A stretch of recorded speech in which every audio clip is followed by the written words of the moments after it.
Presidente Musque, iteka ryose tugiye ku mwanya w'intebe n'amakimburamushyo atugaragariza ibikorwa abashyizweho uyu mwaka maze dushima Imana duhereye ku byo twiteguye. Presidente Musque nagiye kwifuriza umunsi mwiza w'umuryango mutagatifu hamwe no gutangira umwaka neza kuri twe abacuruzi.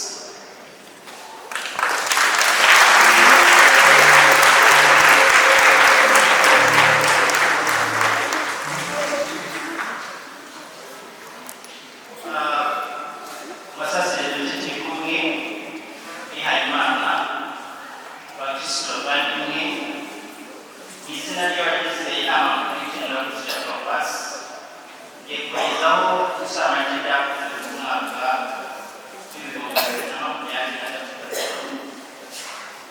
turangije. Mbere y'ibyo ariko imibere ibanze nanone nshimire buri wese wabigizemo uruhare ko ntabwo yari kugerwaho tudafatanyije. Uyu mwaka dusoje wabaye umwaka w'ineza n'intera, uba umwaka w'imigambi y'umwigamo, uba umwaka wo gusaba no gusubizwa, uba umwaka wo gusenga no gusena inkunga z'ibibazo byari byashyizwe mu mwaka wa makumyabiri na kabiri, by'umwihariko ni umwaka dushoje nta mpuzo. Muhize amashyi dushimira Imana.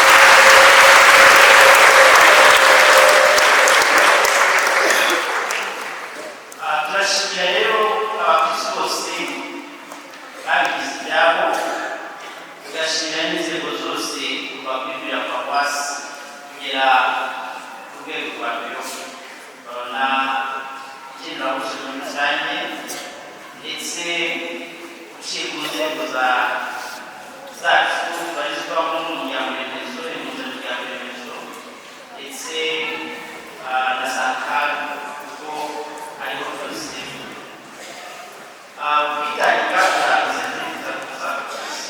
Rero umwaka wa bibiri na makumyabiri na gatatu mu ncamake, uyu mwaka usize inzego zose ziriho kandi zikora, abayobozi bose bahawe umugisha ku itariki makumyabiri z'ukwa kane kandi baranahuguwe. Ayo mahugurwa yabereye ku Kabuga yitabirwa ku buryo bushimishije. Paruwasi ishoje umwaka w'igenamigambi y'imyaka itanu, ni ukuvuga umwaka wa bibiri na makumyabiri na gatatu kuzageza umwaka w'ibihumbi bibiri na makumyabiri na kabiri. Hari ingengo y'imari izadufasha gushyira mu bikorwa igenamigambi ingana na miliyari imwe n'ibihumbi mirongo itanu, miliyari imwe na miliyoni mirongo itanu n'imwe n'ibihumbi magana inani mirongo inani. Ushaka kwibaza amatwari menshi ariko ashingiye ku bushobozi bwa Paruwasi isanzwe ifite. Abakristo bahawe amasakaramentu uko bikwiye kandi twakiriye n'abava mu yandi madini mashya. Batisimu yahawe abantu magana atatu makumyabiri n'icyenda, harimo abana ijana na mirongo icyenda n'umwe n'abakuru ijana na mirongo itatu n'umunani. Hakomejwe abantu magana atatu mirongo itandatu n'icyenda. Karisite ya mbere yahawe abantu magana atatu na batatu. Hashyiriwe amakupe yose hamwe ijana na cumi n'ane. Gusigwa kw'abarwayi twageze ku bakirisitu ijana na bane. Abagiye bava mu yandi madini ni abantu mirongo ine n'umunani. Imirimo ya kiliziya yarakozwe uko bisanzwe, ari guhimbaza misa, iminsi mitagatifu, gushengerera, gukora imigendo itandukanye, ingendo y'iyobokamana, urugendo rwa gituma rwabereye Kabuga rugenewe abayobozi bose, guhugura abasomyi, guhugura abayobozi b'amakorali, umwiherero w'abahereza ndetse korali y'abana yashyizwe ku rwego rwa Paruwasi. Kiliziya y'urubyiruko kandi byoroshye cyane cyane hategurwa amarushanwa y'amakorali mu rwego rwo guha imbaraga no kubyuza umuco wo kuririmba binyura amajwi ndetse n'inezeza Imana. Kiliziya yashyizeho kuya bose kongerwamo abana b'abakobwa mu bahereza ibikombe. Ingo za Betaniya ziriho kandi zirakora mu gutegura abana bahabwa amasakaramentu. Padiri mukuru yafatanyije n'imiryango remezo hamwe n'impuzamiryango remezo mu kwizihiza iminsi mikuru y'abatagatifu Yesu. Byatumye habaho imikorere n'imikoranire, habaho gusobanukirwa na bimwe abakristo batumvaga neza mu bijyanye na Kiliziya ndetse no kubaza ibibazo ku buzima bwa Kiliziya muri rusange. Ikindi, ingo z'abakristo na mirongo irindwi n'eshatu zasuwe mu rwego rwa pastoral proceedings. Abapadiri bafatanyije n'abihayimana ndetse n'abayiki mu gutegura ibikorwa byanditse ku kudera. Icyitabiriwe cyane igihe gishimishije cya 95%. Ikindi muri uno mwaka hatangijwe inama y'abakozi b'amakomisiyo ntabwo yabagaho kandi hakorwa. Byatumye habaho imbaraga mu mikorere y'amakomisiyo yose uko ari 15. Andi makomisiyo 3 nayo yaravutse, iy'abarayiki, y'imiryango ya Kigafurika n'ubutabera n'amahoro, kandi zose zirakora neza. Umutungo wabonetse antikishimira ko abenshi baba bafitiye amatsiko, wabonetse ku kigero gishimishije niyo kubagaragariza. Igice cya mbere ni amaturo. Ituro rya Kiliziya hateganywaga miliyoni 30. Ntabwo byabonetse ko twabyifuzaga, ni ahantu ho gushyira imbaraga. Twabonetse miliyoni 19,833 n'amafaranga 935 bingana na 63%. Aho bigaragaza ko abakristo bitabiriye cyane itafari bibagirwa gutanga ituro rya Kiliziya. Ituro rya misa hari hateganyijwe miliyoni 41 n'amafaranga 600. Urebye ryarabonetse igihe gishimishije. Hanyuma andi maturo hari hateganyijwe miliyoni 2, habonetse miliyoni 15 ingana na 52. Mu masakaramentu hari hateganyijwe miliyoni 4, habonetse miliyoni 3,199 n'amafaranga 20 ingana na 94. Yose hamwe mu maturo ni miliyoni 77 n'amafaranga 600. Hanyuma impano ni miliyoni 24 n'amafaranga 20. Ko ubona ko byari hejuru yayo twateganyaga miliyoni 20. Ibindi byinjiza paruwasi, ibikoresho by'ubuyoboke, ibitabo n'ibindi abakristo bagura, hateganywaga miliyoni 3, yinjiye miliyoni 8,945 bingana na 98%. Ubukode yinjiye miliyoni 50. Ubwunganizi bwa paruwasi yinjiye miliyoni 3. Imishinga twavuga cyane cyane irimo y'ubwubatsi, aho yagiye izamuka cyane kuko twashyize imbaraga, birimo amazu yo gushimira Imana ndetse n'andi yose twagiye kuzuza inguzanyo. Habonetse miliyoni 177 n'amafaranga 933. Hanyuma igiteranyo cy'ibyo twinjije ku rwego rwa revenue za paruwasi ni miliyoni 186 n'ibihumbi 910 n'amafaranga 900. Hanyuma y'ibyo yose twateganyaga umwaka wose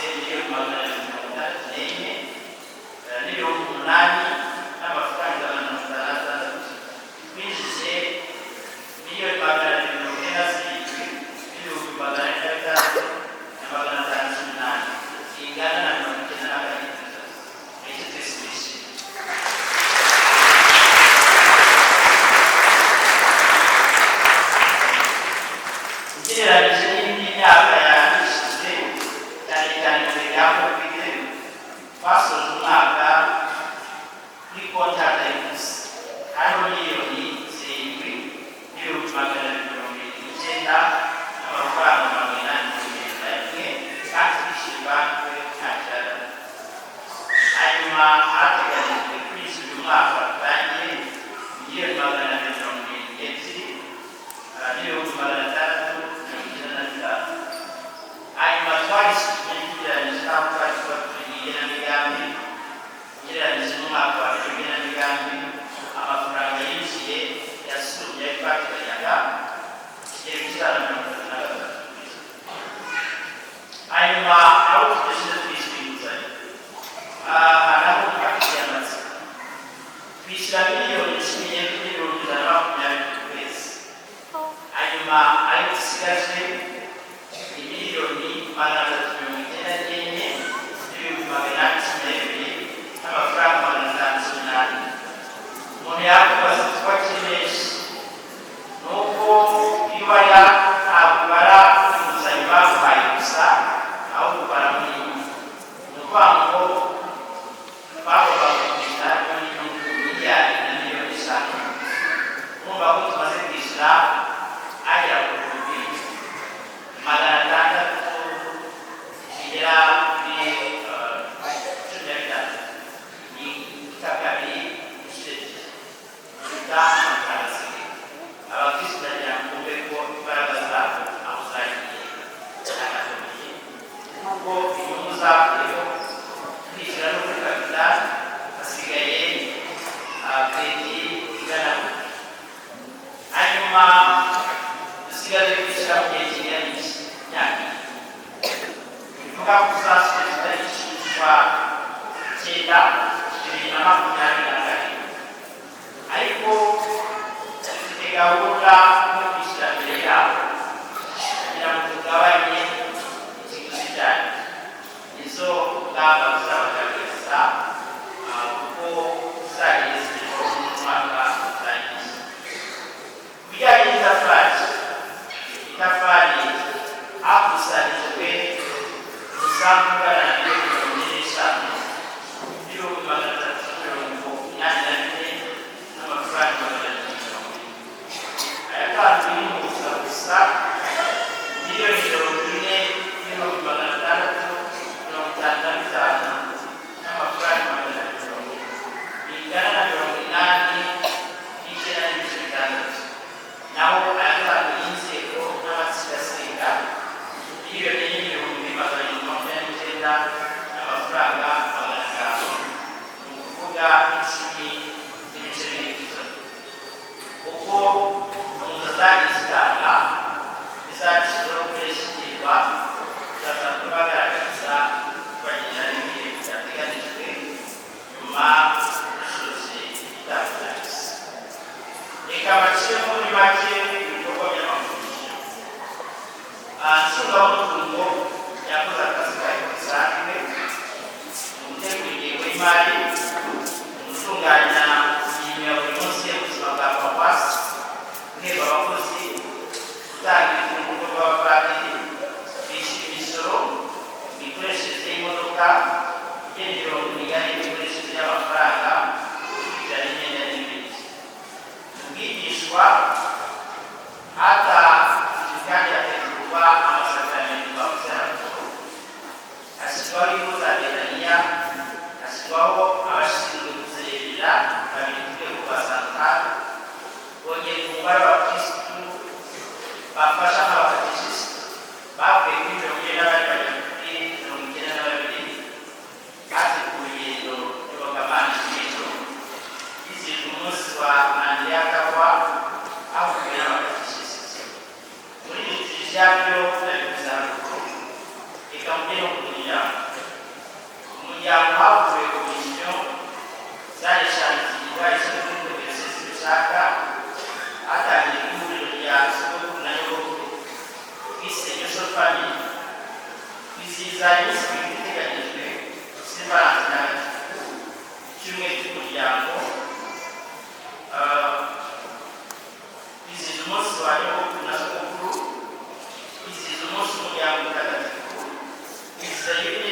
cumi n'umwe no guteza imbere serivisi y'ubufite bw'ingo hakirwa abakozi n'abakozi. Hanyuma hahuguwe abantu 21 bazaba abafasha kwinjira mu mutekano. Mu rubyiruko hakozwe ibitandukanye gushyiraho abahagarariye umuza 11 kuri 24 zirubana n'amaparuwasi muri diyoseze ya Butare na Kamanyola muri Kongo, kwakira abazunguko bazanye igitero kwitabira amarushanwa ya Bibiliya, gushinga kuri kwakira forumu nasiyonali y'urubyiruko, gutegura imikino y'urubyiruko, kwitabira ibikorwa by'urukundo no guhabwa inyigisho ku muhamagaro. Umuhamagaro habayeho gukurikiza urubyiruko baruganiriza ku muhamagaro w'ikuzi. Habaye inama z'itsinda ry'umuhamagaro buri kwezi, kitabira abagera kuri 25. Izizi kimwe cy'umushinga mwiza, gutegura abana bakurikirana ibitaseminari n'ibindi.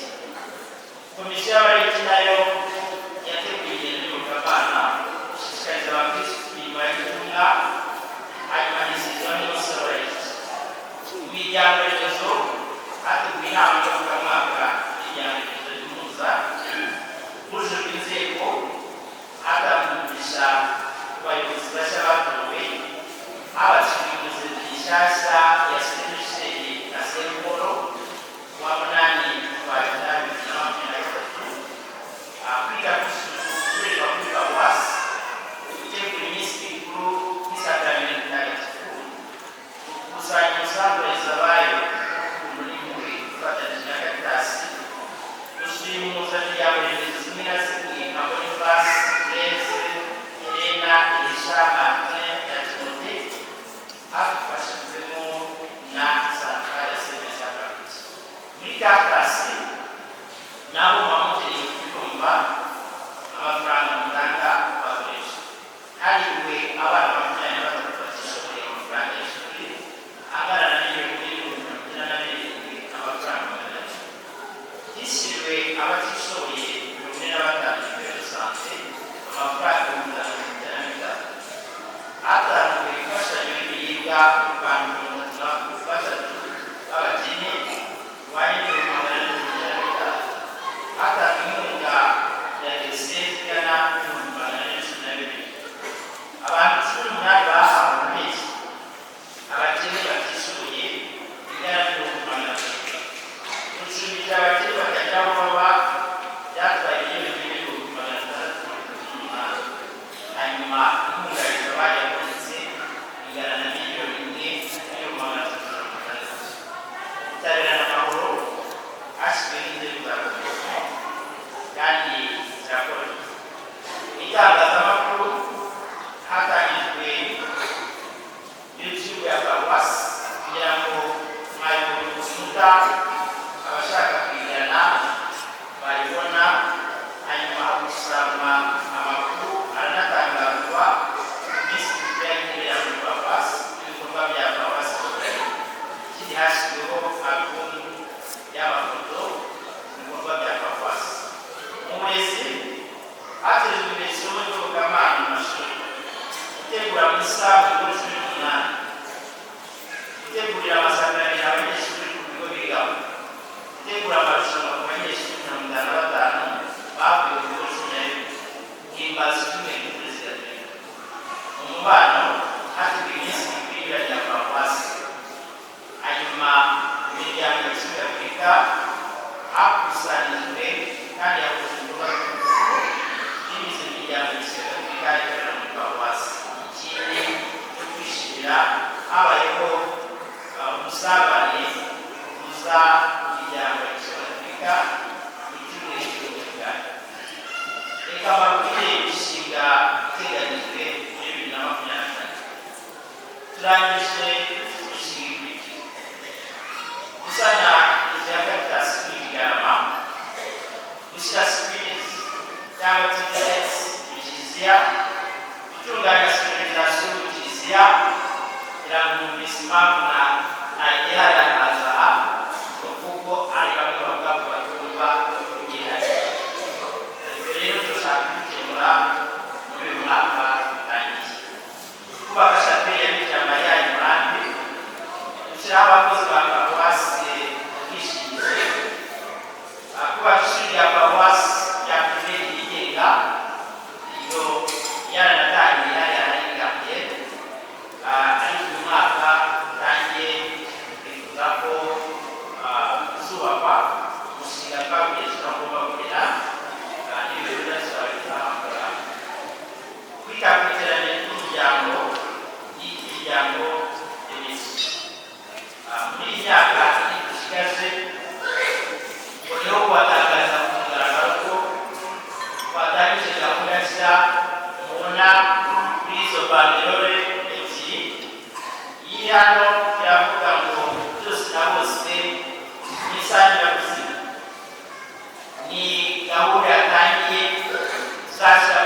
twatangije gukomeza kwigisha abafiyanse aho bazajya barangwa mu kiliziya bwa mbere basoza inyigisho bagahabwa igitaramo kibamo impanuro kandi bagakurikirana nyuma y'umwaka bashakanye kureba ko batubanye nk'abakristo.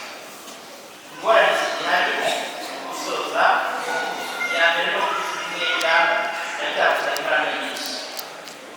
Iya kabiri ni imbaraga nkeya mu gutanga itafari ku miryango remezo imwe n'imwe.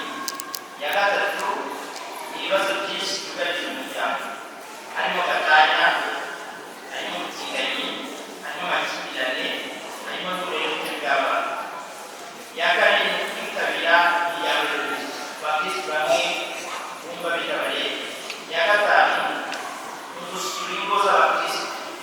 Iteganijwe ko Episkopi yasabye abapadiri bose kujya bamanuka bagasura ingo nibura bakamara mu rugo perezida Johnson. Iyo gahunda iracyasaba imbaraga nyinshi kandi nziko dufite uyu munsi abapadiri batatu n'umwe uri mu butumwa biracyagoye kubera imibare y'imyororokere. Hanyuma nanone biracyasaba kubigisha abayobozi n'abakristo. N'ingorane ya gatandatu ni uko abakristo babereyeho amaso kwirinda batarishya. Hanyuma ingorane ya karindwi natwe hari abacuruzi bagurije paruwasi kugereza kuba kugira ngo ubucuruzi hari ari batarishya. Ibyo byose ni ubushake umunsi ntibizabireke nubwo hari izakomeza n'ibijyanye n'imiryango remezo kuko duhuza ingamba gushakisha uburyo twakwishyura uriya mwenda mbere y'icyateganyijwe tudategereje imyaka ine. Hari ingamba dufite tuzabagezaho zagezweho ariko dufatanyije gusenga bizashoboka. Hanyuma ingamba ya kabiri ni ugusura impuzamiryango remezo zifite intege nke bijyanye n'imyafurasi. Ni ugukomeza gahunda y'isaha kugira ngo dutangire umunsi. Ni ugukomeza gahunda ya byose mu isanganyabuzima. Ni no gusura ingo z'abakristo mu mwaka wa 2024 aho bizashoboka. Kuganiriza abakristo babereyemo paruwasi igenda bakishyura natwe no kwishyura imyenda abacuruzi bakurikije ibikoresho paruwasi. Mu gusoza baseserdoti n'ihayimana mwese bakristo bavandimwe ngemereye bashimire ko hari nabize kwiterera paruwasi yacu. Nubwo twagize byinshi kandi twishimira muri 2023 imbaraga ziracyari kugira ngo dushobore gukemura ibibazo twagaragaza. Muri urwo rwego dusaba kongera imbaraga mu gukorera hamwe ubumwe ubufatanye n'ubutumwa n'ubwose bwiza. Mbere yo gusoza rero